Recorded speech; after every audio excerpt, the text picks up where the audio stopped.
Meus queridos irmãos, irmãs e amigos que nos acompanham, sejam todos muito bem-vindos para mais uma transmissão do Instituto Vida para Todos, diretamente dos estúdios da Estância Árvore da Vida, Sumaré, São Paulo.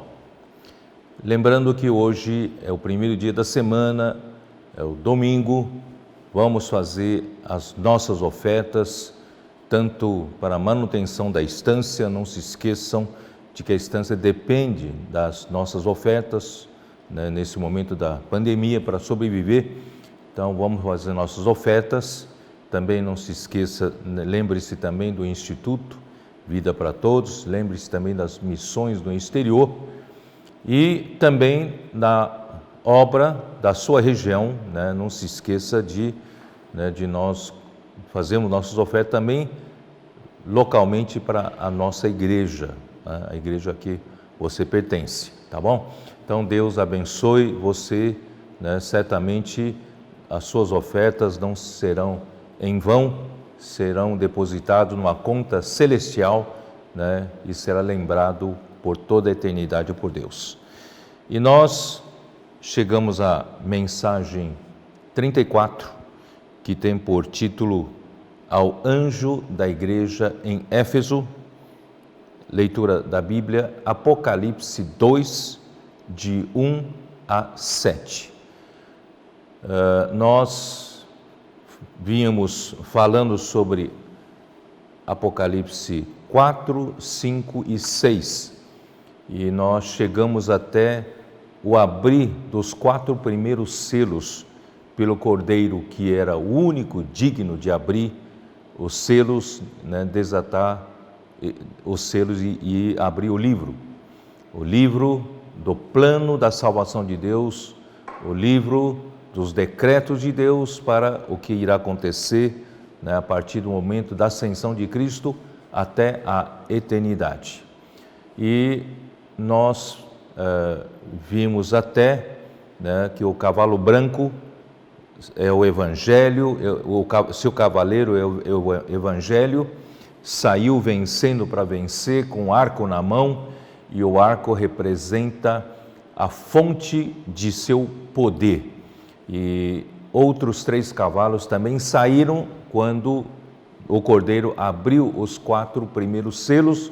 O segundo cavalo é o cavalo vermelho, que representa a guerra, derramamento de sangue de homens, e também o cavalo preto, que representa a escassez de alimento, a fome, e o quarto cavalo, o cavalo pálido, amarelo, esverdeado, que representa a morte, e a morte quer colher, né, as pessoas, levar para o Hades, né, e o Satanás quer levar as pessoas para a morte antes de aceitarem a Jesus. Portanto, nós precisamos correr juntamente com esse cavalo, o primeiro cavalo, que é um cavalo do Evangelho. Esse Evangelho é o poder de Deus. Ontem, né, eu falei para os jovens do Avança Jovem que nós não precisamos saber falar muita coisa, sermos eloquentes na apresentação do Evangelho. Não, você às vezes se sente incapaz de pregar Evangelho, mas é só, né, falar, apresentar o Evangelho vai fazer o trabalho ele mesmo, né? Porque, né, alguém já disse que o Evangelho é que nem um leão na jaula. Se você abrir a porta da jaula e soltar o leão vai fazer o seu trabalho, não precisa de guarda-costas, não precisa de pessoas que o protejam, o ajudem. Não, o leão, ele sabe fazer o seu trabalho, ele tem poder para fazer o seu trabalho. Portanto, queridos irmãos, vamos todos aprender a pregar o Evangelho, comece com uma oração, né? Deixa escapar da sua boca quando você está diante de uma pessoa e você tem medo, você não sabe como começar, como fazer a abordagem, deixa escapar, né? Da sua boca, posso orar por você, e aí deixa o Evangelho sair, que ele vai fazer o seu trabalho, tá? E ontem, graças a Deus, nós tivemos 170 igrejas participantes, cujos jovens dessas igrejas participaram do Avança Jovem ontem. Eu não sei exatamente quantas pessoas, mas se você multiplicar por 30, cada igreja dessas, né, tiver em média 30, vamos baixar um pouco, 20, vai? Que sejam 20 jovens participantes de cada igreja, e na média, né, nós já teríamos, quanto? 3.400, não é isso? É isso, né? 20 já são 3.400. Se nós tivermos 30, nós teríamos mais de 5.000. Mas, de qualquer forma, nós temos milhares de participantes. Não sabemos exatamente quantos saíram, mas nós sabemos que muitos desses, né, milhares de pessoas que participaram, saíram, e foi um dia triunfante, vitorioso. Muitos jovens que foram ganhos recentemente já participaram, saíram, né, e experimentaram o poder do Evangelho. Então, graças a Deus por esses muitos milagres aconteceram ontem e estão acontecendo. Portanto, queridos irmãos, nós seguimos o que o Senhor manda falar, o que o Senhor manda fazer, né? A igreja, quando obedece com simplicidade, o Espírito age e o Senhor confirma essas palavras com muitos sinais, milagres. Graças a Deus pelo dia de ontem, foi um dia vitorioso. Nós vemos que realmente o Senhor conseguiu um exército grande de jovens santos nas igrejas, no momento em que a apatia, né, da fé deveria tomar conta dos nossos jovens. Pelo contrário, Deus está efetuando o milagre, né, da aurora. As coisas estão acontecendo porque a vinda do Senhor está próxima. Bom, vamos vou falar da mensagem propriamente dita. Eu resolvi, né, consultando o Senhor, voltar para os capítulos 1, 2 e 3, né, porque nós já gastamos várias semanas para capítulos 4, 5 e 6, né? Agora, voltando para o capítulo 1, 2, 3, vamos falar das 7 cartas que o Senhor pediu por João escrever, né, para as 7 igrejas. Então, ainda quero começar com o capítulo 1, versículo 1 de Apocalipse, onde diz assim: revelação de Jesus Cristo que Deus lhe deu para mostrar aos seus servos as coisas que em breve devem acontecer, e que ele, enviando por intermédio do seu anjo, notificou ao seu servo João. Eu vou pedir o auxílio daquela figura de Zacarias 4 para explicar um pouco aqui, só o versículo 1, para vocês entenderem, né? João, Deus, ele quer dar a revelação de Jesus Cristo para os servos na igreja, Só que ele não revela a todos os servos, mas ele revela a João. Então, nessa figura de Zacarias capítulo 4, eu posso mostrar para vocês que João, ele está no lugar desses 2 bicos de ouro. Deus quer revelar a sua igreja, e essa palavra da revelação vai alimentar a igreja. Mas Deus usa João, e João está funcionando como esses 2 bicos de ouro, derramando azeite dourado com a palavra da revelação de Jesus Cristo, só que não vai diretamente para o candelabro, vai primeiramente para um vaso.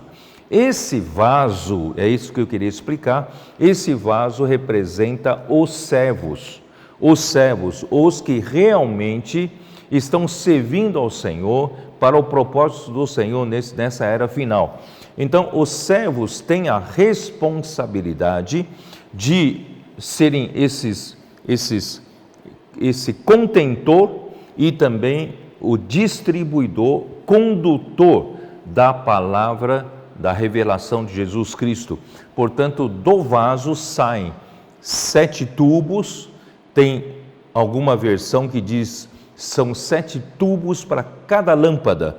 Então, Deus precisa de muitos servos, muitos contentores e muitos distribuidores, muitos condutores. Portanto, queridos irmãos, como é importante nós termos muitos servos na igreja. Você pode ser um servo na igreja, não precisa ter título, mas você pode funcionar como um que recebe de João a palavra profética e você ouve, você lê, você pratica, você guarda e você passa fielmente, né? Como Paulo fala por Timóteo, 2 Timóteo 2:2, né? Você deve então procurar passar essa palavra profética para os idôneos, né? E os que são fiéis em passar do jeito que recebeu, não, né? Não fique acrescentando suas opiniões.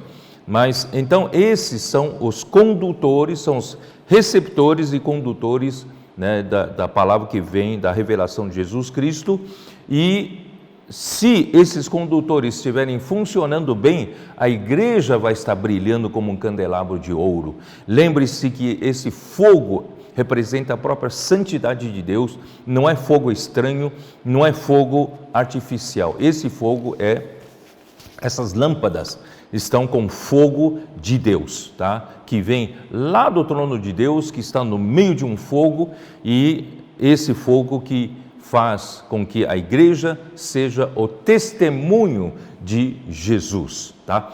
Então, eu quis mostrar essa figura para você perceber como é importante, né, a revelação que Deus manda por meio de um profeta, e através dessa palavra os demais servos de Deus recebem essa palavra e recebem com muita acuidade, com muito apreço, e ruminam e depois passam para as igrejas. Assim as igrejas vão brilhar e vão concluir o que falta, né, fazer no plano da economia de Deus.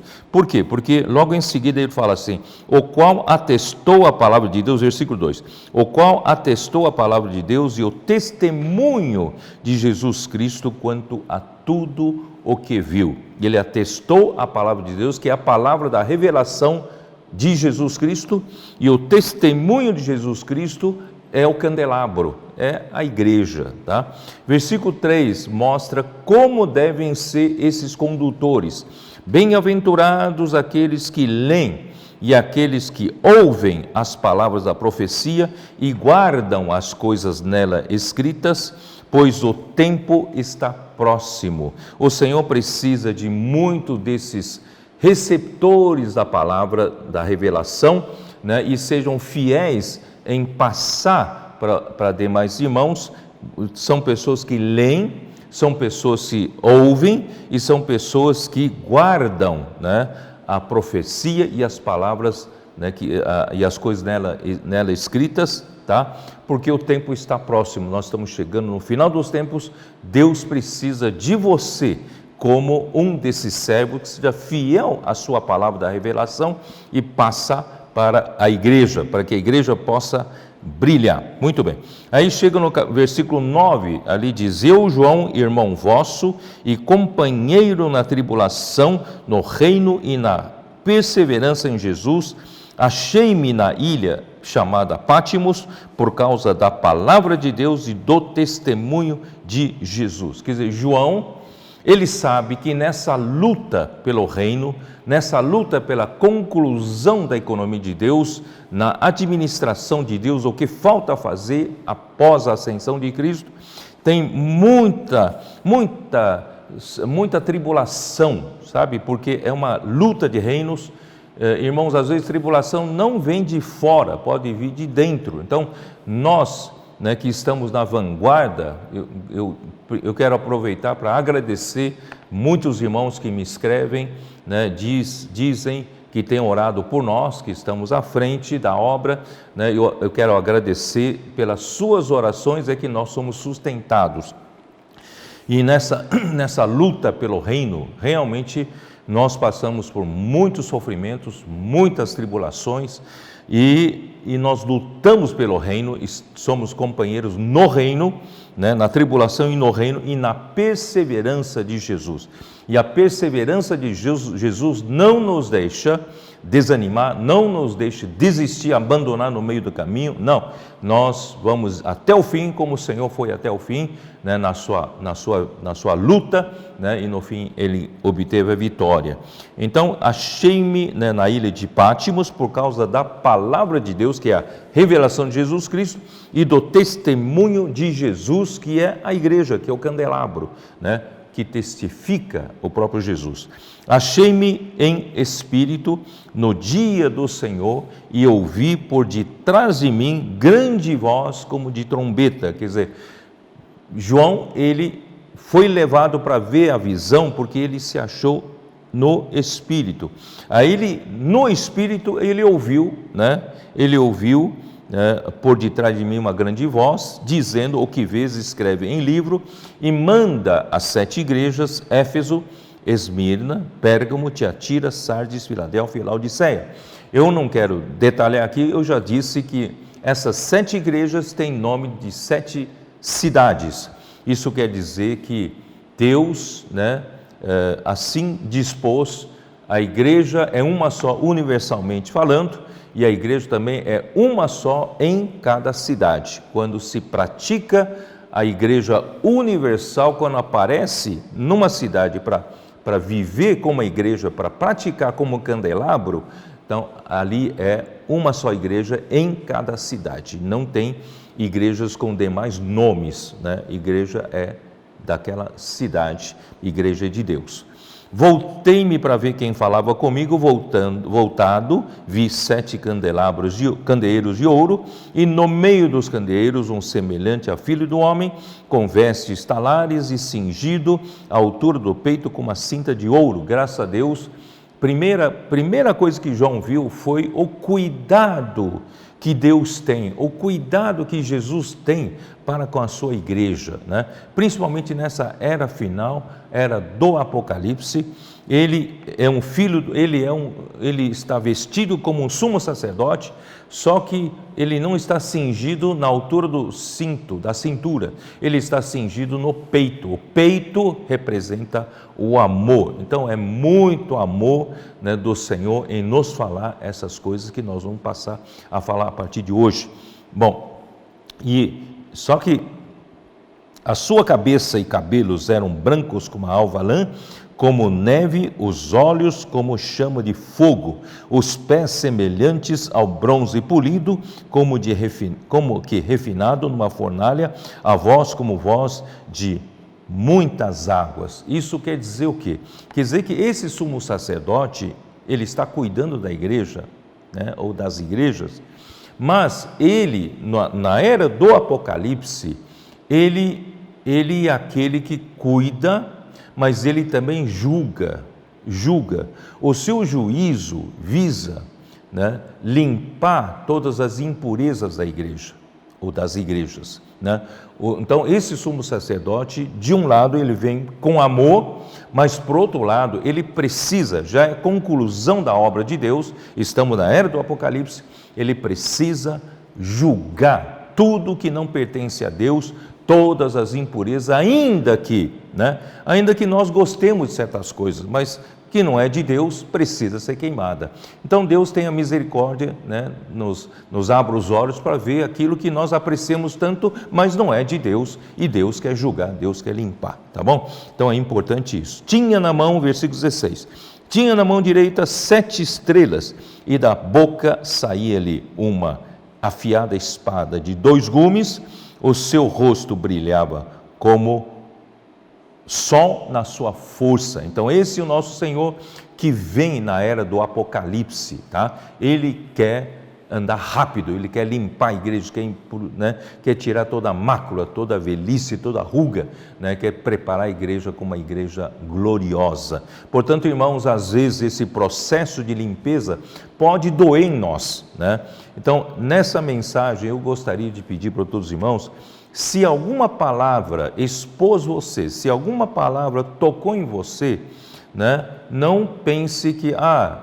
alguém está direcionando a palavra para você. Não, é o Senhor com amor, Ele quer falar com você.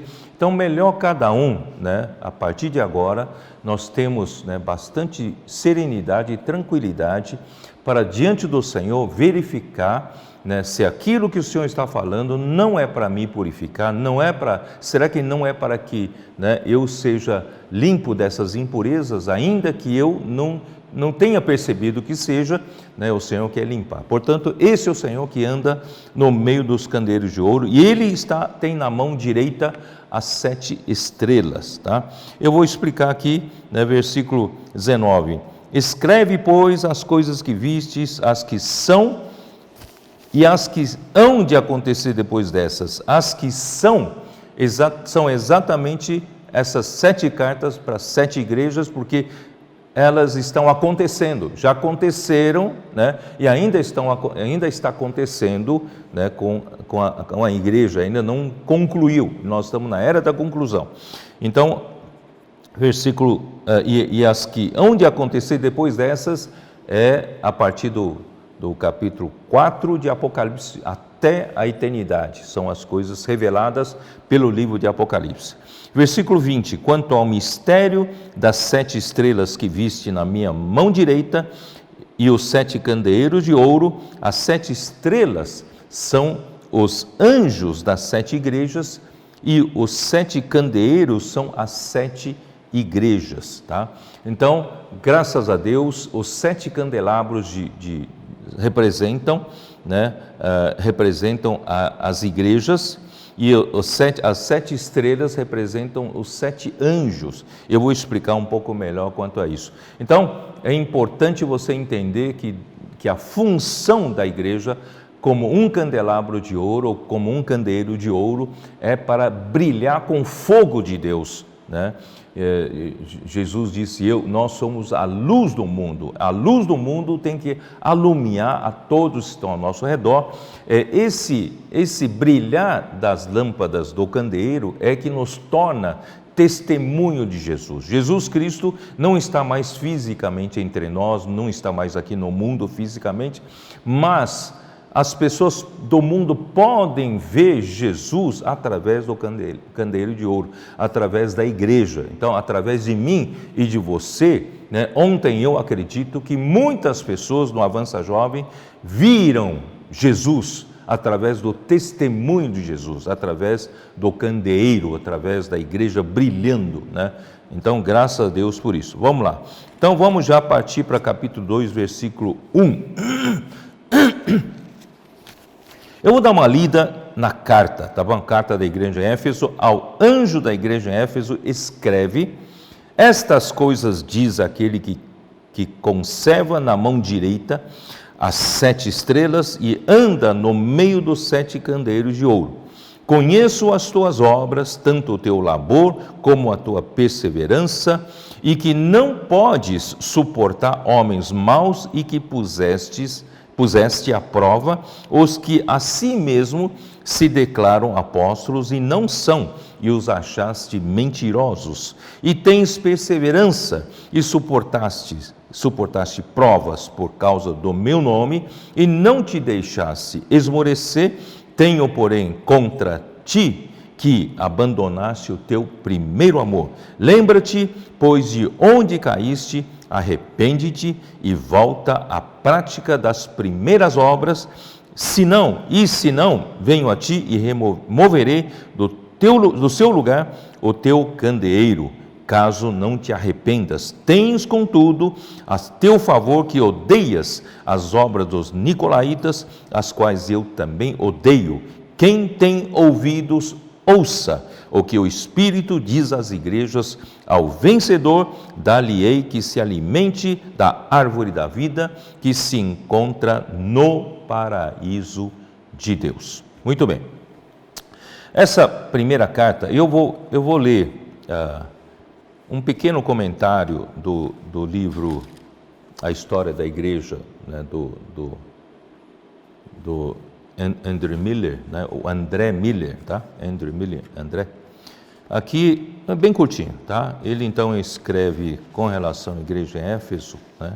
Ele diz assim: em Éfeso, o Senhor detecta a raiz da decadência. Irmãos, é isso que eu queria alertar você. Em Éfeso, o Senhor detecta a raiz da decadência. Deixasse o teu primeiro amor, ela é ameaçada com a remoção do candelabro, a menos que haja arrependimento.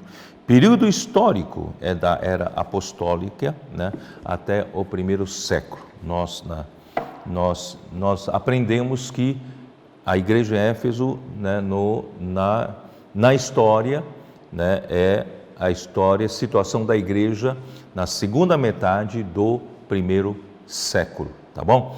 Então, embora aparentemente, se você ler a carta da igreja para a igreja em Éfeso, tem muitas coisas positivas, mas o Senhor é rigoroso com ela. O Senhor sabe que ali estava a fonte da degradação, Por isso, vamos olhar com esse olho para verificarmos, Senhor, o que o Senhor quer falar conosco, porque não tenho intenção, irmãos, de fazer um estudo das 7 igrejas de Apocalipse, não tenho a mínima intenção. A minha intenção é que o Senhor fale conosco, o Senhor, né, venha limpar as impurezas que ainda há em nós para nos preparar para o final, né? Então, se há ainda lugar, terreno para o inimigo trabalhar, que o Senhor limpe, o Senhor tire, remova de nós, né, todas as coisas e faça de nós realmente uma pessoa pura de coração, não é isso? Uma consciência boa e de fé sem fingimento. Que o Senhor possa, né, nos usar essa palavra para isso. Bom, primeiro, aqui são 7 igrejas, 7, como eu já disse das outras vezes, número 7 representa a completude, né? 7 igrejas representam a igreja na terra, a igreja como um todo, na igreja, né, a sua história, tá? E também a sua profecia, a parte que ainda não se cumpriu, tem a parte profética. E as cartas às 7 igrejas descrevem, de um lado, a verdadeira situação das 7 igrejas que existiram na Ásia por ocasião da carta, tá bom? Na época. Entretanto, como o livro de Apocalipse é um livro de conteúdo profético, de natureza profética, então não pode apenas possuir um valor histórico, mas ela tem um grande valor profético, tá? Então eu vou ler uma pequena nota também do livro A História da Igreja de Andrew Miller. Ele diz assim: sem dúvida, essas 7 igrejas existiram de fato nas 7 cidades mencionadas e nas condições descritas aqui. Isso tem de ser levado em consideração ao estudarmos o caráter profético dessas mensagens. Mas fica igualmente claro que aquele que conhece o fim desde o início intencionou que tais cartas tivessem tanto uma aplicação histórica quanto um significado profético. Elas foram selecionadas entre muitas, dispostas e descritas para prenunciarem o que virá. Limitar a aplicação da mensagem às 7 igrejas literais da Ásia seria desfigurar a unidade do Apocalipse. e perder a bênção prometida. Bem-aventurado aquele que lê e os que ouvem a palavra dessa profecia. Versículo 3, né? A característica do livro inteiro é a característica de um livro profético e simbólico. Está no volume 1, página 11, quem quiser acompanhar, tá bom? Bom, a primeira carta à igreja em Éfeso relata já a situação da igreja na sua primeira etapa durante a última metade do primeiro século, tá? Primeiro século.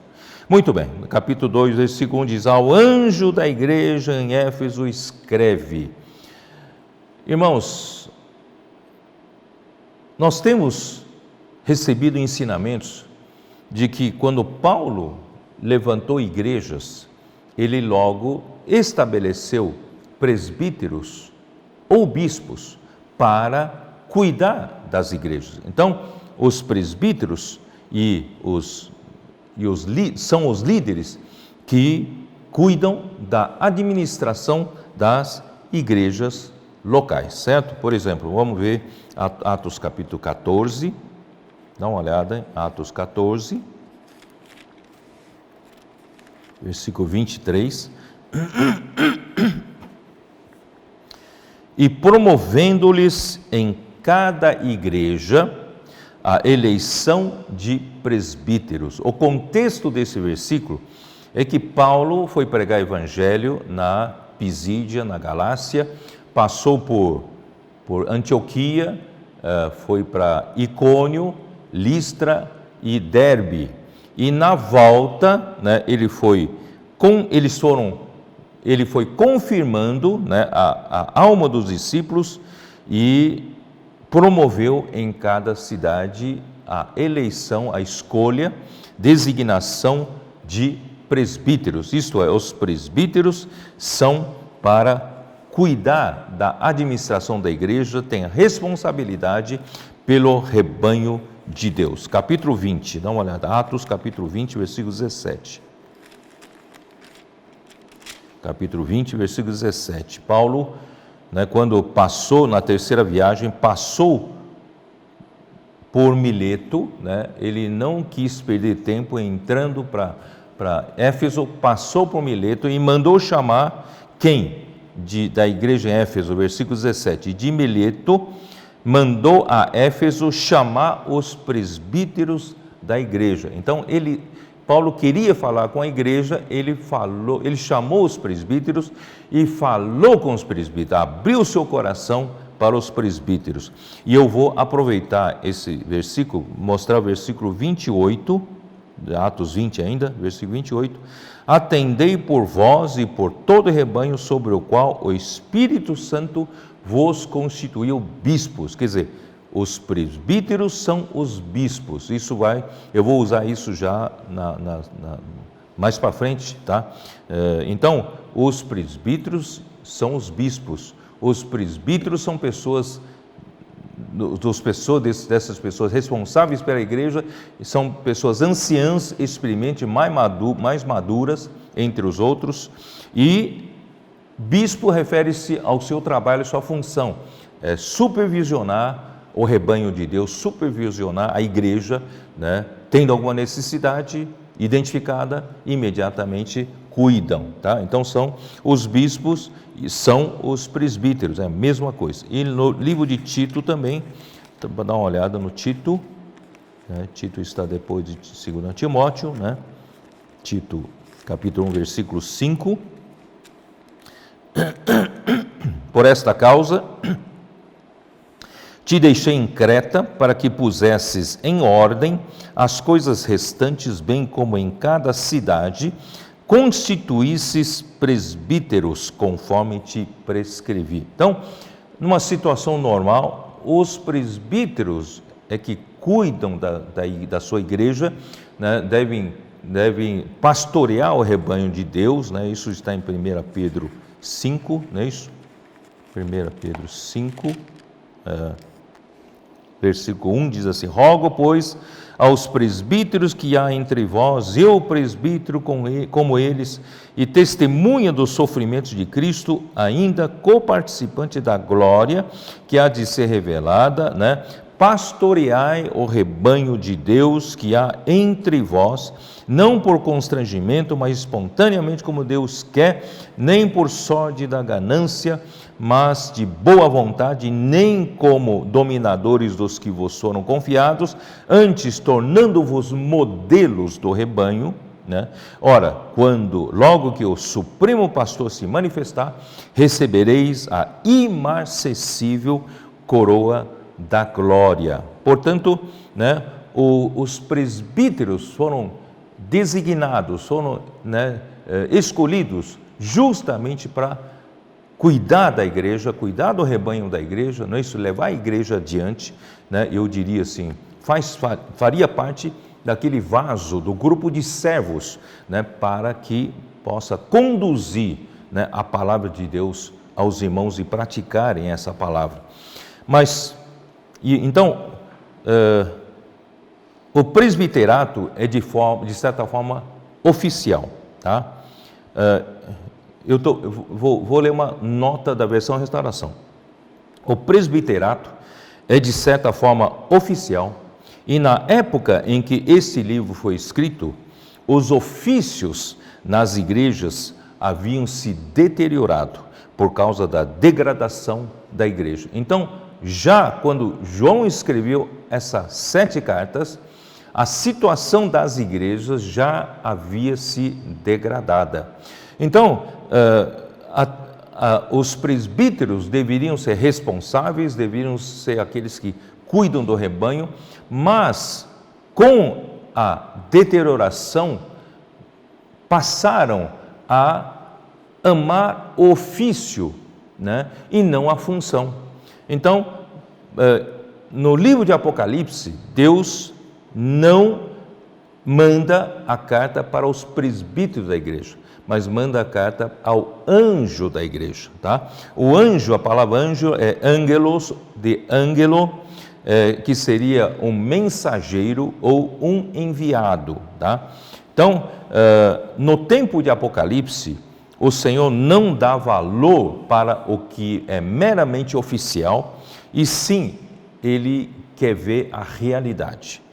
Enfatiza os mensageiros ou os anjos em lugar de presbíteros. São os que realmente podem representar a igreja, mantendo a igreja brilhando. Mas como mantém a igreja brilhando? É ser fiel, né, condutor da palavra que recebe da revelação, né, do Senhor para a igreja. Então, o que aconteceu? Os que eram presbíteros amavam o cargo, né, a posição de presbítero, porém não tinham a realidade, não estavam conduzindo mais a palavra da revelação para a igreja, né, de uma maneira pura. Então, a partir daí, Deus, então, no tempo de Apocalipse, hoje, Deus está procurando anjos, Deus está procurando mensageiros, Deus está procurando esses servos, verdadeiros servos, que fazem a igreja brilhar. Éfeso, o nome Éfeso significa desejável. Irmãos, pudera, né? A igreja foi algo que sempre Deus desejou no seu coração. É justamente nessa primeira metade do século I é que a igreja surgiu. A igreja surgiu é algo de grande expectativa no coração de Deus. É uma igreja desejável, né? E de forma como a igreja foi gerada, né, o Senhor então tinha muita expectativa nelas. Essa igreja foi gerada de uma maneira espetacular, né? Tem todo o registro no livro de Atos, nós vemos o Espírito atuando de uma forma forte, né? Desde que a era da igreja começou, a era do Espírito também começou, né? E o Espírito hoje, ainda hoje, né, está na era dos 7 Espíritos, atua com sua força total, seu poder total. Queridos irmãos, graças a Deus, né? Deus quer tornar a igreja desejável novamente, tá? Então estas coisas diz aquele que conserva na mão direita as 7 estrelas e anda no meio dos 7 candeeiros de ouro. Então, para cada igreja, o Senhor fala de acordo com a condição dela. E as 7 estrelas são os mensageiros das 7 igrejas. Os mensageiros das igrejas são aqueles que de fato estão brilhando. Não são aqueles que se apegam ao cargo, se apegam à posição, mas têm a realidade. São de fato os que estão brilhando e também levando as igrejas a brilharem. Por quê? Porque eles são condutores fiéis e idôneos da palavra que receberam do Senhor. Eles têm a realidade espiritual, executam a vontade de Deus segundo a palavra profética, isto é, aquele vaso de azeite em cima do candelabro de Zacarias 4, versículo 2. Enquanto muitos se aferram em cargos nas igrejas, esses mensageiros não são apegados aos ofícios, mas são os que de fato fazem as coisas acontecerem aqui na terra, executando a vontade de Deus. Que nem ontem, graças a Deus, né? Muitos foram usados por Deus como esses canais e a vontade de Deus pôde ser feita ontem. Muitos conheceram o Senhor, muitos receberam oração e certamente várias dessas pessoas serão cuidadas, né, na igreja. As igrejas representadas pelos 7 candeeiros de ouro são de natureza divina, porque são candeeiros de ouro. Ouro representa a natureza divina e devem brilhar na noite escura em que nos encontramos até a chegada do dia. Mas a aurora já está aí, tá? Um candelabro, que é a igreja, não tem luz própria. A igreja não tem luz própria, tá? Antes, ela é um suporte que sustenta, né, as lâmpadas e com o azeite, que é o Espírito. Então, não pense que você tem algum brilho próprio, ou a igreja tem algum brilho próprio. Não, nós somos apenas o sustentáculo, né, que sustenta. Assim como a sarça que Moisés viu em Êxodo capítulo 3, versículo de 1 a 5, ele viu aquela sarça, né, tem o fogo em cima da sarça, mas a sarça não se consumia. Ele, né, curioso, foi chegar perto, ouviu uma voz de Deus: tira a sandália dos pés, porque a terra onde estás é terra santa, porque aquele fogo representa Deus, representa a santidade de Deus. Portanto, queridos irmãos, esse fogo que tem na igreja, esse fogo que tem no candelabro, ele é a santidade de Deus, significa a igreja é santa, tá? Tem natureza santa, né? Natureza de ouro, natureza divina. Por esse motivo, a igreja como candelabro é o testemunho de Jesus, já expliquei isso, né? Jesus não está aqui fisicamente para as pessoas verem, mas através da igreja as pessoas vão de fato ver Deus está no meio de vocês, né? Então, por isso que muitas pessoas, depois do contato com os colportores, contato dos irmãos, e se aproximam da igreja, percebem que Deus realmente está na igreja. Deus está, né?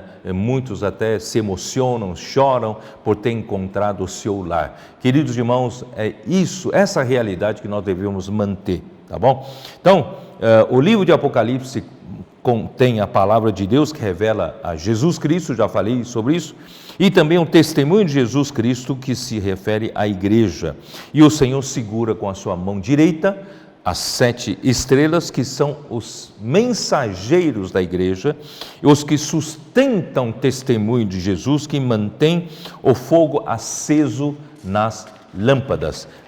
O Senhor quer fazer, com essa palavra, o Senhor quer fazer de você um mensageiro, fazer de você um anjo de Deus, né?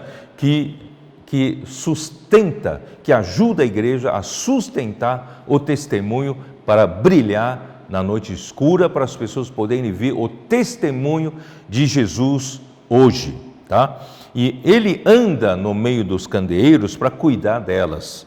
Por um lado, Cristo está sentado à direita de Deus, mas por outro lado, como nosso sumo sacerdote, ele intercede por nós. Hebreus 7:25 diz: ele, como sumo sacerdote, segundo a ordem de Melquisedeque, está nos céus, orando, intercedendo por nós. Nós temos muitas fraquezas, nós temos muitas deficiências, muitas debilidades, nós ainda somos um homem natural, ainda temos muitas coisas, muitas impurezas a serem removidas, mas graças a Deus nós temos um Cristo, não só está sentado à direita de Deus, ele é o sumo sacerdote que está orando por mim, está orando por você, tá? Bom, a partir então dessa carta à igreja em Éfeso, nós vamos identificar, vamos junto, você e eu, vamos identificar alguns problemas, né? Quais são os problemas? O que é que fez com que isso fosse, né, a fonte da degradação, tá bom? Então, versículo 2: conheço as tuas obras, tanto o teu labor como a tua perseverança, e que não pode suportar homens maus, e que puseste à prova os que a si mesmos se declaram apóstolos e não são, e os achaste mentirosos, né? Então mostra que a igreja de Éfeso, né, aparentemente, né, tem um lado muito bom, defendem a verdade, né? Eles conhecem a verdade, porque eles foram instruídos por Paulo. Por quê? Porque em Éfeso, vocês se lembram, na terceira viagem, Paulo frequentou a sinagoga, isso está em Atos 19, vocês podem ler. Lá ele frequentou a sinagoga por 3 meses, pregando o reino de Deus. Mas por rejeição dos judeus, ele passou a ministrar a palavra, ele deve ter alugado um espaço de evento chamado a Escola de Tirano. Ele falou ali, ministrou a palavra por 2 anos, dando ensejo a todos os habitantes da Ásia ouvissem a palavra do Senhor. Nenhuma outra cidade, Paulo permaneceu, né? Na verdade, no livro de Atos 20, quando ele mandou chamar os presbíteros de Éfeso em Mileto, ali que ele falou que ele passou 3 anos em Éfeso. Imagina só, ele nunca passou tanto tempo numa cidade. Então, 3 anos ali, a igreja em Éfeso recebeu muito ensinamento de Paulo. A igreja em Éfeso conhecia a palavra, conhecia, né, vamos dizer assim, o ensinamento, né, de Paulo, o ministério do Novo Testamento, né, conhecia todo o ensinamento. E por quê? Porque Paulo, em Mileto, ele chamou os presbíteros da igreja em Éfeso e disse-lhes que por 3 anos que passou com eles, pregou o reino. Ele não deixou de pregar o reino, né? E que eles deveriam zelar por eles e por todo o rebanho. Por quê? Porque se levantaram homens falando coisas pervertidas para arrastar os discípulos atrás dele. Quer dizer, não só gente de fora, mas gente de dentro também poderá acontecer isso, para arrastar as pessoas para atrás de si, buscando seguidores para si. Então, irmãos, isso já é uma advertência. Nós não estamos aqui, queridos irmãos, para fazer uma obra nossa, não estamos aqui buscando seguidores para nós, né? E eu sempre lembro, né, quando em Corinto Paulo repreendeu os coríntios, dizendo que eles eram carnais, quando alguns diziam que era de Paulo, de Cefas e de Apolo, né, outro de Cristo, quer dizer, formaram 4 partidos da igreja. Irmãos, não deve haver esse tipo de coisa entre nós, alguém carregando atrás de si, arrastar atrás de si seguidores. Não, nós não temos seguidores, não temos fã-clube, nós estamos seguindo o Cordeiro de Deus para onde quer que ele vá. A palavra de Deus que Deus nos dá, irmãos, é a nossa direção. Nós não buscamos qualquer obra própria. Portanto, irmão, isso fecha brecha para o inimigo, né? Então, graças ao Senhor, entre nós hoje, né, no meio dos cooperadores, graças a Deus nós temos uma unanimidade muito boa, uma coesão muito boa, mas de qualquer forma fica aí um alerta, uma vacina, certo? Para nós não buscarmos nenhum seguidor para nós, mas tudo é para fazer a vontade de Deus. Na época de fato houve, muitos místicos, judaizantes. Um dia eu quero falar um pouquinho mais sobre essa questão, né? Muitos místicos, judaizantes e falsos mestres, já mencionados na carta de Paulo a Timóteo, já na primeira carta, né? Ele já advertia Timóteo que havia alguns que estavam ensinando diferentemente. Esses ensinamentos diferentes, queridos irmãos, são justamente, né, mitos, coisas, curiosidades, né, sobre os judeus, né, e também falsos mestres da lei, pregando ascetismo, como que o rigor ascético pudesse conter a sensualidade. Quer dizer, são coisas, né, filosofias, ensinamentos misturados com mitos judaicos, fábulas, Então, uma mistura de coisas já entraram na época de quando Paulo escreveu na primeira, né, epístola a Timóteo. E também alguns faziam isso por intentos gananciosos, porque eles viram que, Paulo conseguiu tanta gente, né, correndo atrás dele por causa da palavra e tal, e eles viram isso como um mercado, né, e resolveram cada um fundar a sua linha para que pudesse ser uma fonte de lucro. Por isso que Paulo fala para o Timóteo, né, a piedade não é fonte de lucro, né, nós não ganhamos dinheiro com a fé. E pregar, e esse povo, para ganhar seguidores, pregavam, né, curiosidades sobre, né, origem, né, dos judeus, etc., de semear difamações, suspeitas malignas para obter seguidores. Tudo aqui, tem versículo que eu coloco, né, se vocês quiserem, eu vou até falar para vocês que eu, né, preparei, né? Fábulas e mitos judaicos está em 1 Timóteo 1,4, Tito 1,14, falsos mestres da lei, de 1 Timóteo 1, 6 a 7, ascetismo, 1 Timóteo 4,3, Colossenses 2, 22, 23, piedade como fonte de lucro, 1 Timóteo 6, 5, histórias mentirosas sobre a origem do povo judeu, 1 Timóteo 4, 7, Tito 3, 9, e semear difamações e suspeitas malignas para obter seguidores, 1 Timóteo 6, 4 a 5, 2 Timóteo 2, 23 e Tito 3, 9 a 11. Irmãos, tudo isso o inimigo já tentou, né, danificar a igreja. Isso fez com que os cristãos efésios, né, fossem extremamente zelosos com a ortodoxia do ensino e das práticas. No entanto, o zelo deles para com o ensinamento dos apóstolos era semelhante ao zelo que os judeus tinham para com a lei. Ambos têm zelo por Deus, porém não com entendimento. Isso está em Romanos capítulo 10, versículo 2. Portanto, irmãos, não é esse zelo literal pelo ensinamento correto, pelo ensinamento ortodoxo, e é lutar por isso, né, é que nós vamos vencer essa luta. Não é por aí, porque o inimigo é muito sutil. Ele pode, através disso, através do rigor, né, do amor do povo judeu pela lei, pela tradição de seus pais, é que levantou-se toda a oposição contra a igreja. E hoje, né, se nós também seguimos essa mesma linha, nós podemos estar indo contra o que o Senhor, de uma maneira viva, está levando a igreja. Portanto, irmãos, é uma advertência.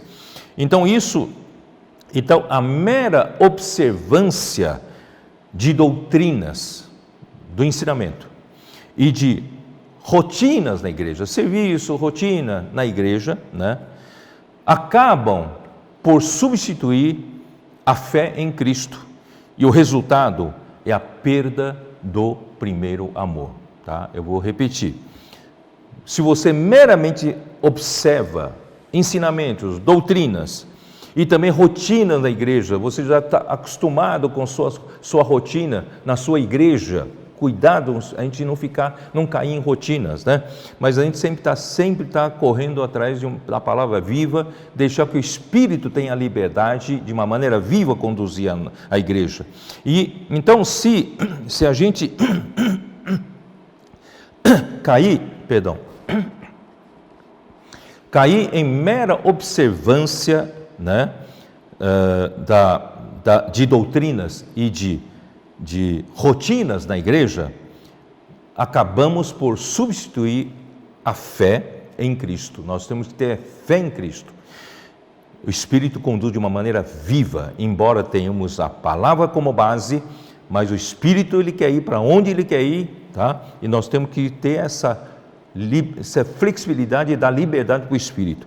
E a autoridade, no resultado, é a perda do primeiro amor. Você perde o primeiro amor, você perde a vida viva do Espírito, né? Quando se perde a essência da fé, a autoridade da palavra de Deus é colocada de lado. E a vontade de Deus e a vontade humana prevalece na igreja. Toma muito cuidado com isso, né? Vou repetir. Quando se perde a essência da fé, a autoridade da palavra de Deus é colocada de lado e a vontade humana prevalece na igreja. Essa é a sutileza do inimigo de Deus. E tens perseverança, né, versículo 3, e tens perseverança e suportaste provas por causa do meu nome e não te deixaste esmorecer. Muito bom. Até esse ponto, né, são pontos positivos da igreja em Éfeso, né? Porém, precisam fazer com entendimento espiritual, tá? Então vamos lá, versículo 4. Tenho, porém, contra ti que abandonaste o teu primeiro amor, lembra-te, pois, de onde caíste, arrepende-te e volta à prática das primeiras obras, e, se não, venho a ti e moverei do seu lugar o teu candeeiro, caso não te arrependas. O problema, né, principal é abandonar o primeiro amor, é deixar o primeiro amor. Quando você pode ser aquele que pratica, né, de uma maneira fiel, né, o ensinamento dos apóstolos, você zela pela verdade, você zela pelo ensinamento, você zela pela maneira correta, né, de viver a rotina da igreja, do serviço da igreja, tá? Se você se deixar levar muito por esse lado muito literal, você pode perder o primeiro amor, você perde a fé, você perde a vivacidade, você perde a autoridade, você não tem mais. Por isso, aí, queridos irmãos, a importância da palavra profética. A palavra profética vem nos renovar, nos dá novas ordens, nos dá direção. Então, se nós nos apegarmos às coisas antigas, né, e a gente não deixar o Senhor nos levar com a palavra que Ele está nos dando, né, sabe, nós podemos envelhecer. Então, não queremos perder esse primeiro amor, tá bom? Então, o amor é amor ágape, tá? A igreja em Éfeso teve um modelo. Que modelo? Paulo, ele foi alguém que viveu e serviu ao Senhor com amor ao Senhor e amor à igreja. Ninguém pode negar isso. Paulo foi um excelente, né, excelente modelo de amor, né, ao Senhor e ao modelo de amor para com a igreja. Em Filipenses 3:8 ele fala: por amor de Cristo, Paulo perdeu todas as coisas para ganhar a Cristo, tá? E também naquela palavra que ele deu para os presbíteros em Mileto, ele falou assim: desde o dia em que ele entrou na Ásia, ele serviu ao Senhor com toda humildade, lágrimas e provações. Irmãos, isso é muito importante. Vamos servir ao Senhor com humildade. Quando a gente se apega ao cargo, se apega à posição, a gente perde a humildade. Vamos servir ao Senhor com humildade, lágrimas e provações. Em nada considerou, Paulo não considerou a vida preciosa para ele mesmo, contanto que ele complete a carreira, o ministério que recebeu do Senhor é para testemunhar o evangelho da graça de Deus. Ele nunca perdeu o foco, nunca perdeu, né, a direção. E por 3 anos, noite e dia, não cessou de admoestar com lágrimas a cada um. De ninguém ele cobiçou prata, nem ouro, nem vestes, antes trabalhou com as próprias mãos para o seu próprio sustento e dos que estavam com ele. Então, esse é o modelo que Paulo deixou para os efésios. Na sua primeira viagem, os judeus levantaram perseguição contra Paulo e Barnabé em Antioquia da Pisídia e então fez com que eles partissem para Icônio. E em Icônio, eles tiveram que fugir para Listra, porque os judeus de Antioquia e de Icônio, né, vieram, instigaram as multidões e apedrejaram a Paulo. E Paulo foi arrastado para fora da cidade e foi dado como morto. Olha só, e Paulo, quando os discípulos que estavam em redor dele, né, Paulo foi dado como morto, ele se levantou e entrou na cidade de Listra e no dia seguinte partiu para Barnabé, para Derbe, para pregar o evangelho. Olha só, esse espírito, essa simplicidade, esse amor pelo Senhor, amor pelo evangelho, não se preocupar consigo mesmo, sabe? Então são exemplos de ações são exemplos de ações movidas pelo primeiro amor. Esse era o primeiro amor. Isso está em Atos 13, 50 até 14 e 20. Irmãos, é esse amor que deve nos mover. Não é o nosso cargo, não é a nossa posição, não é ter seguidores, não. Nós precisamos fazer tudo isso motivado pelo amor, né?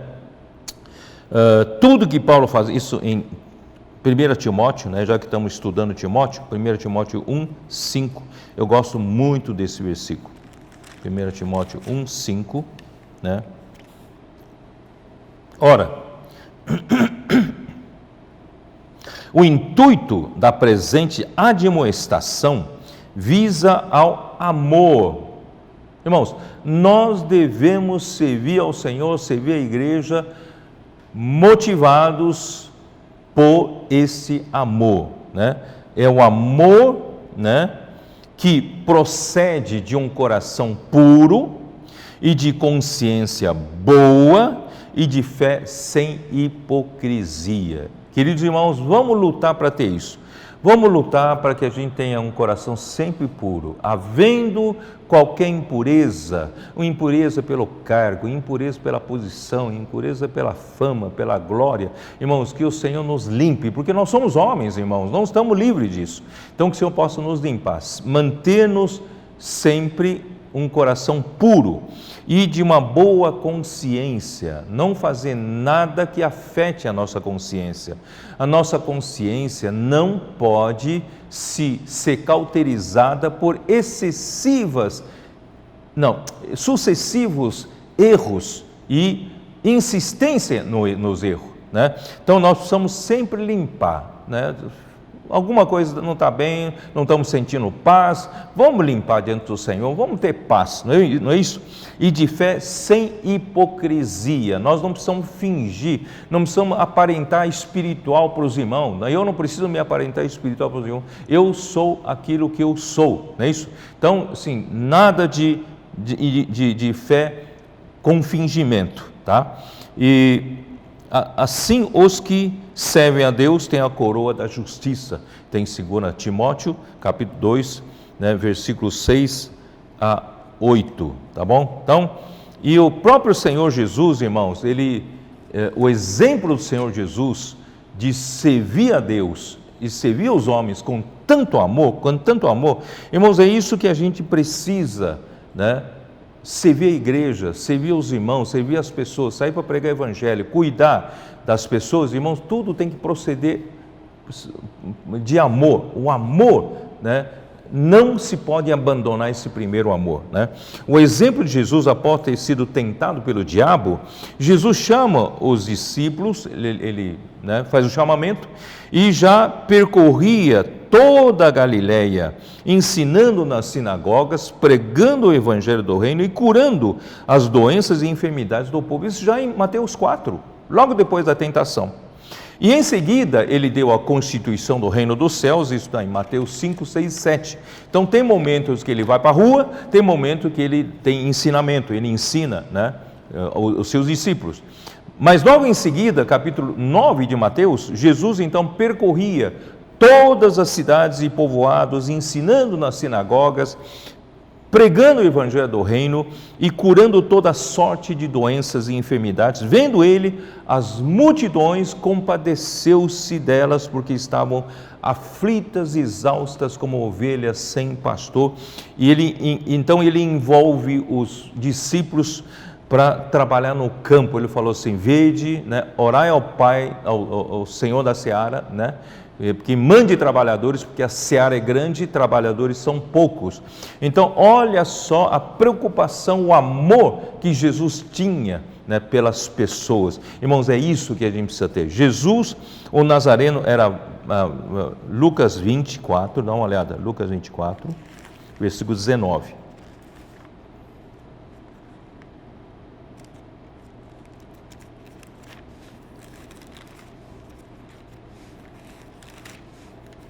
Lucas 24, versículo 19. É muito interessante esse versículo. E eles responderam, ele lhes perguntou quais, e explicaram o que aconteceu a Jesus. São aqueles 2 discípulos no caminho de Emaús, Jesus estava com eles, eles não sabiam que era Jesus, né? O que aconteceu, você não sabe o que aconteceu com Jesus, o Nazareno, que era varão profeta, presta atenção, a designação dele.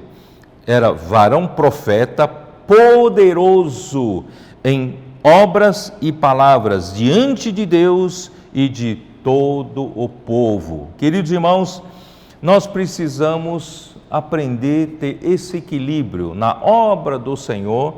Precisamos muito da palavra, porque é a palavra profética que move tudo. Mas a palavra profética, quando vem, ela exige que seja praticada. E quando for praticada, precisa transformar em mover de Deus. Deus precisa mover-se com o seu povo, através do seu povo. Esse mover faz a obra de Deus, faz a vontade de Deus acontecer aqui na terra, né? Então é diante, né, ele é poderoso em obras e palavras diante de Deus e de todo o povo, tá? Então, se você é muito forte em palavras, em dar mensagens, né, procure se aperfeiçoar um pouco, né, para promover, né, a obra na sua igreja, a obra na sua região. Se você não é um comportor dinâmico, mas pelo menos facilite, né, promova, né, para que também, né, na sua cidade, na sua região, também, né, haja a execução da obra de Deus, né? Seja por meio de comportagem dinâmica, seja por meio de Avança Jovem, seja por meio, né, do Expo Livro, seja por meio dos CEAPs que produzem os comportores para isso, seja por meio da rede de cuidados, né, ou da rede das conectadas das irmãs e a rede de cuidados da igreja como um todo. E vamos agora, fechando o ciclo, né, vamos pegar os contatos deixados pelos comportores dinâmicos, pelo Avança Jovem, pelos irmãos que fazem contatos nas ruas. Vamos cuidar bem das pessoas que o Senhor confiar às nossas mãos, né? Então, queridos irmãos, vamos de um lado ser, né, muito equipado com a palavra, mas também vamos transformar essa palavra em ações, né? Promover a obra de Deus em cada região, cada cidade, para que a vontade de Deus seja executada aqui na terra, tá bom? Então Jesus, ele veio aqui, ele deu o chamado Sermão da Montanha, mas ele ia de cidade em cidade, povoado em povoado, pregando o evangelho do reino, quer dizer, ia para as ruas. Então nós precisamos ter esse equilíbrio, precisamos, né, fazer a vontade de Deus. Muito bem. E agora, em Éfeso, né, vou ler mais uma frasezinha que o André Miller escreveu na página 13. Em Éfeso, o Senhor decreta a raiz da decadência, abandonaste o primeiro amor. Isso, na verdade, já li. Ela é ameaçada com a remoção do candelabro, a menos que haja arrependimento. Muito bem. Na primeira epístola a Timóteo, Paulo revela como a igreja deve ser vista andando aqui no mundo de acordo com seu verdadeiro caráter e abençoada posição. Deve ser vista como a casa de Deus, a igreja do Deus vivo, coluna e base da verdade. A igreja precisa ser esse sustentáculo, né, da verdade de Deus. Mas quando eu falo da verdade de Deus, não é uma verdade doutrinária, porque a única verdade universal, né, no universo é Deus. Deus é a única verdade do universo. Então a igreja não deve ser aquela que meramente sustenta uma doutrina, né, ou uma verdade objetiva. E sim, a igreja precisa, através da palavra dispensada para nós, e que essa palavra é a palavra da verdade, porque carrega o próprio Deus para dentro de nós, é aquele caminhãozinho que leva a fé para as pessoas, que leva Deus para as pessoas, isto é, traz a própria realidade de Deus em nós. Então, quanto mais a igreja vai sendo constituída com a realidade de Deus, a igreja vai vivendo uma vida de realidade do reino dos céus. Não só a aparência do reino dos céus, a igreja terá a realidade do reino dos céus. Esse é o grande mistério de Deus, né, lá em 1 Timóteo 3,16, o grande mistério de Deus, né, grande mistério da piedade, que é Deus como a verdade, sendo manifestado na carne, além de Jesus, que Deus se manifestou na carne de Jesus, mas também na igreja, através da minha carne e através da sua carne, né, a realidade de Deus seja vista no mundo. Onde quer que nós vamos manifestar. Então, assim, só a igreja será coluna e base da verdade. Isso Paulo falou na primeira carta a Timóteo. Mas na segunda carta a Timóteo, Paulo falou de uma grande casa. Aí já é preocupante. 2 Timóteo 2,20. Dá uma olhada. 2,20, né? Ora, numa grande casa, não há somente utensílios de ouro e de prata, há também de madeira e de barro, alguns para honra, outros, porém, para desonra. Assim, pois, se alguém a si mesmo se purificar destes erros, será utensílio para honra, santificado e útil ao seu possuidor, estando preparado para toda boa obra. Quer dizer, então, surgiram, né? Paulo era esse vaso de honra, né? Esse vaso de ouro e de prata, pregando o evangelho de uma maneira sincera, genuína. Aí, né, vem outros que Paulo fala, acho que em 1 Coríntios 3, né? Paulo fala, vou ler 1 Coríntios 3, né? Versículo 11, porque ninguém pode lançar outro fundamento além do que foi posto, o qual é Jesus Cristo. Contudo, se o que alguém edifica sobre o fundamento é ouro, prata, pedras preciosas, madeira fina e palha, manifesta se tornará a obra de cada um, pois o dia a demonstrará, porque está sendo revelada pelo fogo, e qual seja a obra de cada um, o próprio fogo o provará. Isso quer dizer o quê? Nós podemos achar que estamos edificando a igreja, fazendo grandes contribuições para a igreja, mas de repente, se o Senhor não tiver misericórdia de nós e não nos iluminarmos, nós podemos estar edificando com madeira fina e palha, né? Por isso, nós precisamos ter cuidado, edificar a igreja somente com ouro, prata e pedras preciosas. E quando o dia do Senhor voltar, quando o Senhor voltar, o dia vai manifestar tudo isso. Naquele dia, nada vai ficar oculto. Aquilo que, né, está oculto no meu coração vai ser manifesto. Então que o Senhor, desde hoje, venha nos limpar. Mas não é só no dia, não. Aqui fala, porque está sendo revelada pelo fogo. Isso já está sendo.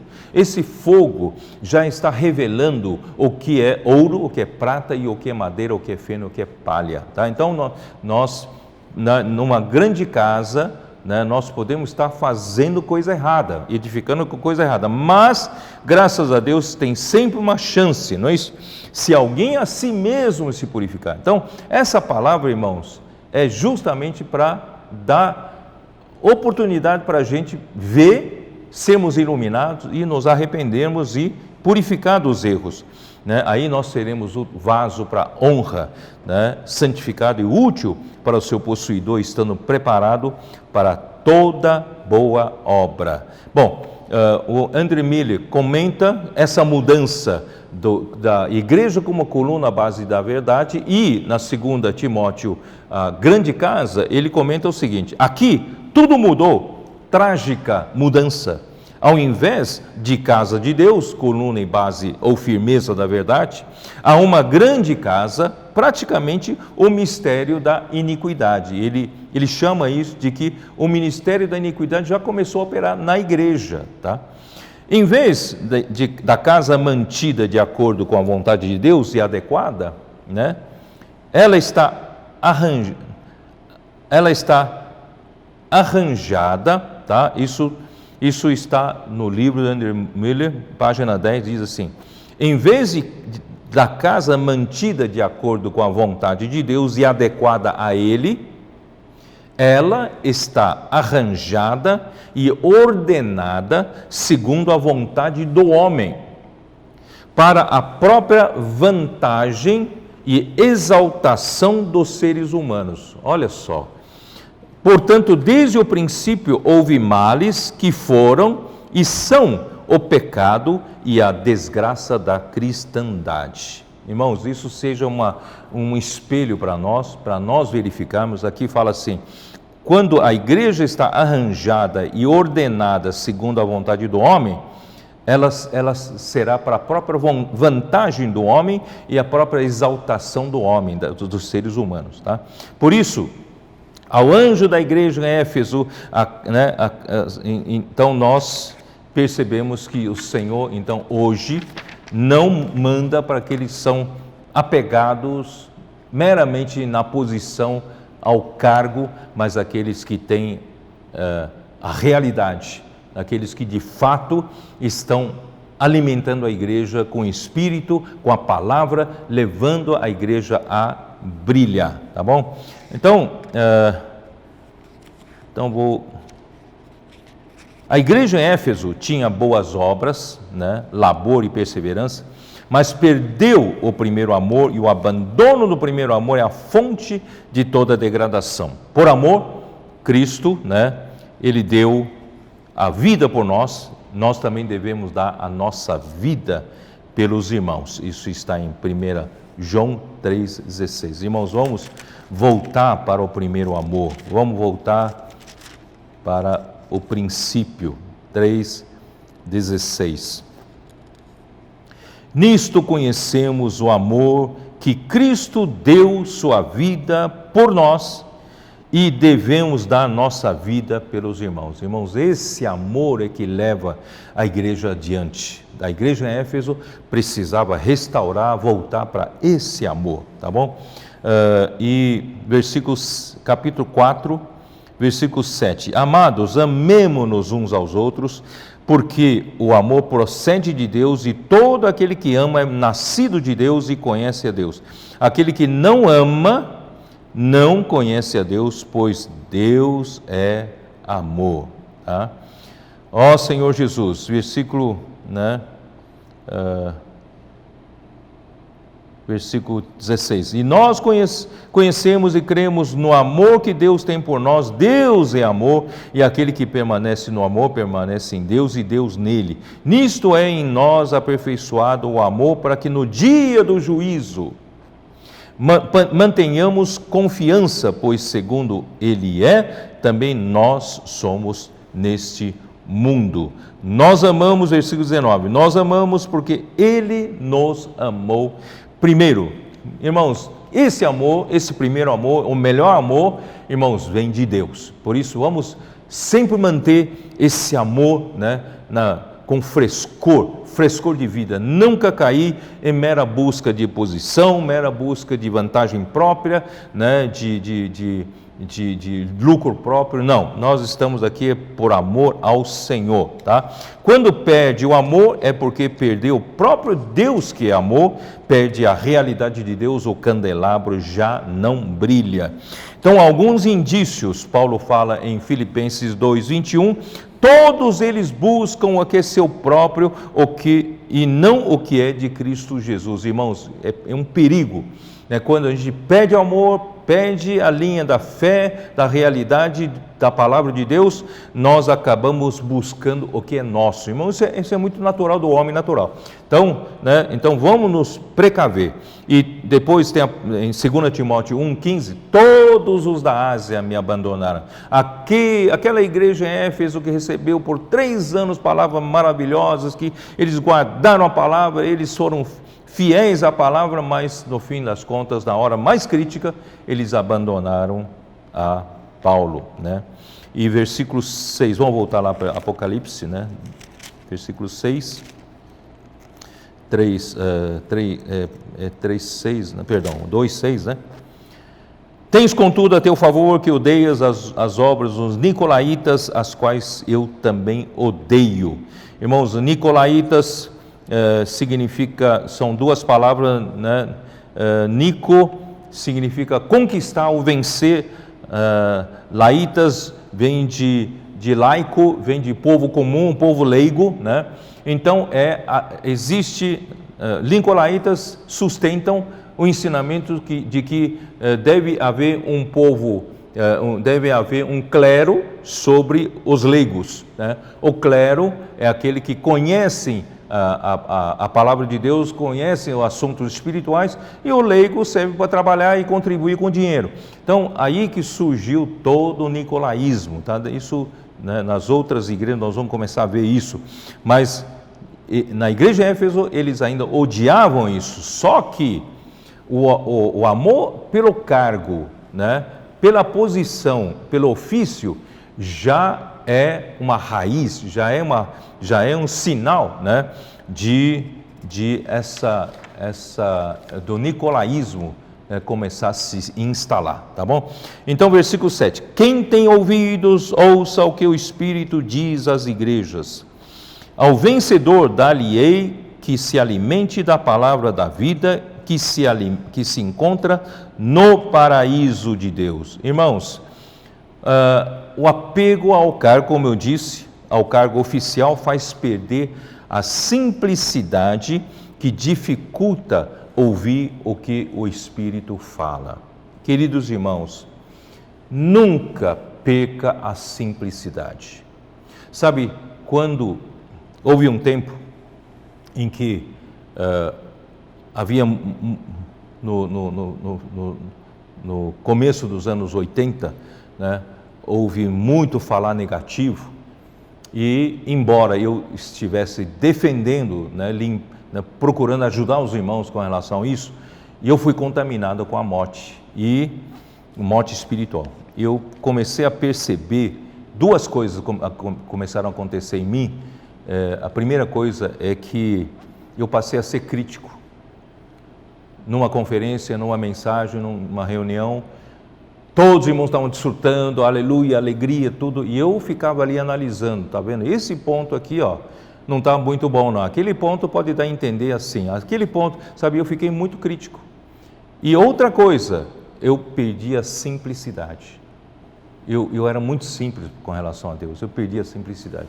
Eu sofri muito, pedi para o Senhor limpar, isso levou meses para o Senhor me limpar. Por isso, irmãos, vamos voltar todos para a simplicidade. Não tem coisa melhor da gente restaurar nossa simplicidade. Isso está em 2 Coríntios, dá uma olhada, 2 Coríntios 1. Ó Senhor Jesus, eu amo essa simplicidade, irmãos. Vamos voltar para a simplicidade. 2 Coríntios 1, né? versículo 12, porque a nossa glória é esta, o testemunho da nossa consciência, de que com santidade e sinceridade de Deus, essa palavra santidade, né? Essa palavra santidade é de alguns manuscritos antigos. Em outros manuscritos, essa palavra santidade é substituída por simplicidade. Tá? Então, vou ler assim. Porque a nossa glória é esta, o testemunho da nossa consciência de que com simplicidade ou singeleza, simplicidade e sinceridade de Deus, não com sabedoria humana. Eu estava agindo pela sabedoria humana, só que estava perdendo simplicidade, né? Estava sendo crítico. Tudo quanto que eu estava fazendo, eu estava sendo crítico, né? Não com sabedoria humana, mas na graça divina temos vivido no mundo, mais especialmente convosco. Irmão, quando eu consegui voltar à simplicidade, eu orei para Deus. Deus, nunca mais permita que eu perca essa simplicidade. Por isso, irmãos, vamos ser simples. Seguir a palavra profética, praticar a palavra profética, a bênção é certa. E 2 Coríntios, né, 11, versículo 3. Mas receio que, assim como a serpente enganou a Eva com a sua astúcia, também seja corrompida a vossa mente. Quando a nossa mente é corrompida, né, o que acontece? E se aparte da simplicidade e pureza devidas a Cristo. No Espírito, queridos irmãos, no primeiro amor, nós somos simples, nós temos a simplicidade e pureza para com Cristo. Mas quando nós perdemos o primeiro amor, nós perdemos a simplicidade, nós perdemos a pureza. Aí nós deixamos entrar toda sorte de degradação, a morte, crítica, problemas, contendas, ciúmes, tudo entra na igreja. Por isso, irmãos, vamos todos nós, pedimos para o Senhor, voltar para a simplicidade. Tá? Quando o Espírito usa alguém como profeta, em lugar de ter a simplicidade, como a dos Tessalonicenses, que acolheram a palavra de Deus, como a palavra de Paulo, como de Deus, passa a se comparar ao profeta. Né? Vou dizer aqui, vou ler aqui. Né? Olha só que coisa maravilhosa que os Tessalonicenses tiveram para com Paulo, né? Vocês conhecem bem, capítulo 1, versículo 13, capítulo 2, versículo 13. Capítulo 2, versículo 13. Outra razão ainda temos nós para incessantemente dar graças a Deus é que, tendo vós recebido a palavra que de nós ouvistes, Paulo quem falou, né?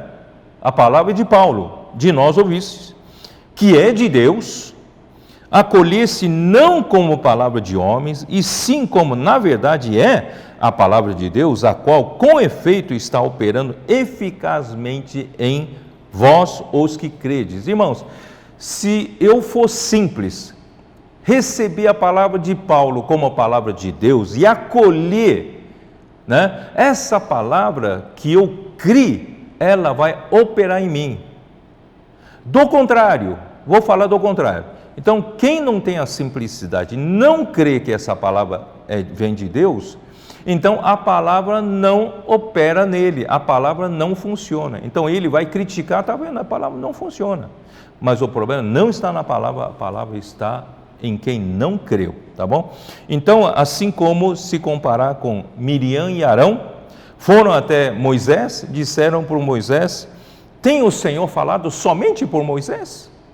E o Senhor não tem falado também por nós? A gente se compara, né, ao profeta que o Senhor usa, né? Na época era Paulo e no Antigo Testamento era Moisés, e Miriam e Arão, né, queriam ser igual a Moisés. Não, o Senhor também fala por nós, não é só por você não, sabe? Cuidado com essa perda da simplicidade, vamos ser simples.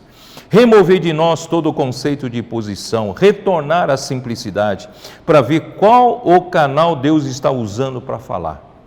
Quando o Espírito fala às igrejas, é crucial que nós tenhamos ouvidos abertos para ouvir.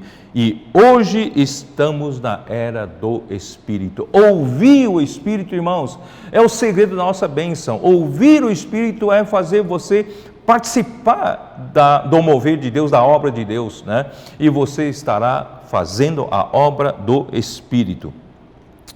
Ó Senhor Jesus, é crucial. Ao vencedor, né? Aqui no versículo fala ao vencedor aqui significa se arrepender de todos esses fatores que eu mencionei, que resultaram em abandono do primeiro amor, e voltar para a simplicidade da vida e do amor de Deus. Vamos voltar para a simplicidade, queridos irmãos. A igreja é um organismo vivo e, como membros, precisamos nos alimentar adequadamente para o crescimento. Jesus é o pão do céu para o nosso alimento, para vivermos por meio dele. João 6,57. Vamos ler, vai. João 6,57. Como diz? Senhor Jesus, João 6,57. Assim como o Pai que vive me enviou, igualmente eu vivo pelo Pai. Também, quem de mim se alimenta, por mim viverá. Irmãos, a obra de Deus é por meio de um organismo vivo. Jesus vivia pelo Pai porque ele se alimentava do Pai. E nós, a igreja, vivemos por Jesus porque nós nos alimentamos de Jesus. Irmão, não é a doutrina que nos sustenta, é o alimento espiritual. Por isso, não caia nesse erro dos Efésios. É a vida, o amor e o alimento, né? As palavras das Escrituras não são meras doutrinas para ensinar a mente do homem, mas são alimento para o nosso espírito. A árvore da vida representa Cristo como a fonte da vida e das riquezas de Deus para o desfrute do homem. Então a palavra, olha aqui, ó, a palavra, vamos voltar lá para Efésios, ou Apocalipse 2, aqui fala: ao vencedor dá-lhe-ei que se alimente da árvore da vida que se encontra no paraíso de Deus. Árvore aqui não é árvore propriamente dita. Árvore aqui é madeira. Essa mesma árvore está em 1 Pedro 2,24. Dá uma olhada rapidamente. 1 Pedro 2,24, que é madeira, né?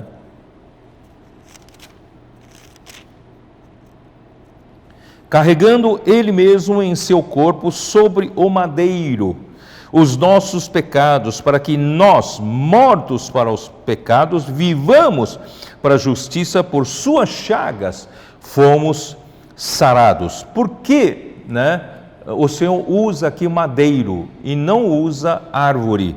Porque para lembrar que da obra redentora, né? Porque você só vai ter acesso à árvore da vida quando você satisfizer as 3 exigências de Deus, que Deus fechou o caminho para a árvore da vida com a justiça de Deus, com a santidade de Deus e também com a glória de Deus. Então, o madeiro representa a morte de Cristo, a crucificação de Cristo, a redenção de Cristo, atendeu às exigências da justiça de Deus, da glória de Deus, da santidade de Deus, e novamente, queridos irmãos, nós temos acesso à árvore da vida. Por que não entrar para desfrutar, aproveitar esse caminho aberto e desfrutar da árvore da vida, do que ficar em cima, né, de meras doutrinas, de posição, de cargos, né, de ofícios, mas nós queremos a realidade. Então, queridos irmãos, vamos voltar todos para a simplicidade. Essa é a palavra que eu mais quero falar para vocês. Vamos todos retornar à simplicidade. Irmãos, aí vai acabar toda a complicação da vida da igreja, na obra do Senhor, tudo vai acabar. Vamos todos voltar à simplicidade e pureza devidas a Cristo. E o paraíso aqui, ó, que se encontra no paraíso de Deus, a árvore da vida, esse paraíso de Deus já não é mais aquele paraíso que nós usamos Lucas 16 para mostrar, né? Existe quando os mortos, né, morrem, vão para o Hades, e no Hades as 2 seções, uma seção é o paraíso, que é conhecido também como seio de Abraão, a sessão aprazível. Portanto, quem perdeu entes queridos, né, nessa pandemia, não precisa ficar triste, porque eles estão muito bem lá. Eles estão muito bem no seio de Abraão, na sessão de paraíso. Mas quem não crê em Jesus vai para a sessão de tormentos, onde está aquele rico de Lucas 16. Então, o paraíso é a sessão agradável e a sessão de tormentos para quem não creu, tá? Então vamos pregar o evangelho, vamos tirar as pessoas, vamos esvaziar essa sessão dos tormentos, vamos fazer o possível que todos, né, pelo menos sejam salvos, né, e vão para o paraíso. Mas esse paraíso daqui não é esse paraíso de Lucas 16, tá? Esse paraíso aqui é a Nova Jerusalém. Nós teremos um paraíso definitivo, que é a Nova Jerusalém. Quando chegar novo céu, nova terra, para toda a eternidade, nós vamos viver, desfrutar o paraíso para toda a eternidade da Nova Jerusalém. Porém, esse paraíso da Nova Jerusalém pode ter um antegozo aqui na igreja. A igreja, se você viver uma vida de simplicidade, de primeiro amor ao Senhor, né, de amar a palavra profética, você pode viver já um antegozo do paraíso na vida da igreja. E no milênio, o milênio será o paraíso, como também um gozo antecipado para os vencedores. Já pensou 1000 anos vivendo no paraíso de Deus, reinando com Deus e sendo sacerdotes de Deus, reinando juntamente com Cristo? Portanto, queridos irmãos, eu espero, essa manhã, essa palavra, eu falei de uma forma bem serena, eu espero que todos nós não vamos olhar de uma maneira diferente, vamos todos irmos diante, né, do Senhor, para receber a luz do Senhor, para ver se há em nós esses pontos que podem ser usados por Satanás para nos fazer voltar atrás. Nós não podemos voltar atrás e eu não quero retroceder. Nós estamos a um passo, né, de entrar na terra boa de Canaã. Que o Senhor nos ajude a cada um a verificar se nós temos algum ponto desse que o Senhor possa nos limpar, e nós queremos entrar todos, meu coração é que todos que estão na vida da igreja possam fazer parte dos 144 mil vencedores vivos, juntamente com o Cordeiro de pé no Monte Sião. E se alguém, né, dormir no Senhor nesse período, também não haverá problema, e eu quero crer que estará no paraíso, né, no seio de Abraão, aguardando o galardão, juntamente com todos nós. Deus então abençoe a cada um, né, que o Senhor abençoe a sua igreja, né, tira da igreja toda essa vulnerabilidade para o mistério da iniquidade atuar na igreja. Não, nós não damos lugar para isso. A igreja edificada, né, contra a igreja edificada, as portas do Hades não podem vencer. Portanto, irmãos, vamos ser um bloco fechado, né? Vamos ser simples, vamos ser puros, amando ao Senhor. Irmão, aí não tem erro, né? Eu e você, nós somos todos um pelo propósito de Deus, que o Senhor abençoe a nós todos. Portanto, irmãos, então, Senhor, abençoe você, cuida da sua saúde, da sua família, tá bom? Ainda tenha cuidados, não descuidem, né, no aspecto de distanciamento, de uso das máscaras, de mão, ainda que tenha tomado já as vacinas, tá bom? Então, assim, vamos nos cuidar para que, né, no momento certo, nós ainda vamos, né, nos abraçar, nos vermos novamente. Deus abençoe a todos. Amém.